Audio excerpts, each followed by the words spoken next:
for the first time ever, we have a second mandated pit stop at Monaco that is aimed at shaking up the action. Now, to give it its credit, we did see more than one stop at Imola for the vast majority of drivers, and that very much did shake things up. So, could we see an improved Monaco this weekend because of that rule change for this year? I'm hoping. I mean, with Monaco, you always know that there's going to be a safety car or a yellow flag or even a red flag in some cases as well.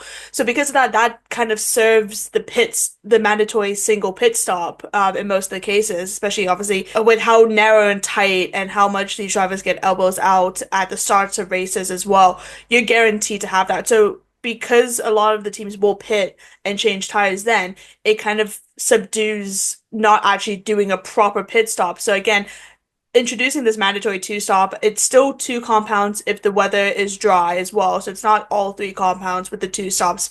I think it'll come into better play with the strategies for it. However, in the same breath, we might have more than one safety car. We might have more than one virtual safety car as well. Anything could really actually happen in Monaco. So it's going to be interesting to see and trial it. I believe, obviously, it's not set in stone going forward for every Monaco race, but I might be wrong. But just to see how it is this weekend, I think will be quite a good one.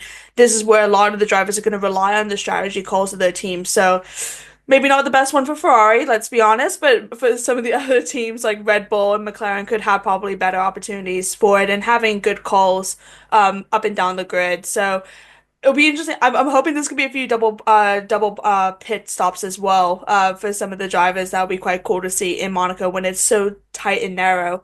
But really happy to hopefully see some more actions in and out of the pits and on the track. Yeah, it at least eliminates the possibility of doing, seeing what we saw last year, where effectively they did the whole race on one set of tires because everybody just changed tires during the red flag at the opening lap. So, at least it stops that kind of scenario. At least it means that we could potentially see some variation with the different tires that they're going for. That there is a bit more possibility there because otherwise it is just a one stop. They'll go on the soft, they'll go on the medium, they'll run them to the end of the race. Yeah, that might not be the fastest, but it gives you track position, which is absolutely everything around Monaco. Nothing else really matters. But if you mandate two stops, it's something. At least, I mean, we criticize Formula One a lot for their rule changes, but at least they're trying something. At least they're doing something to hopefully alleviate that. But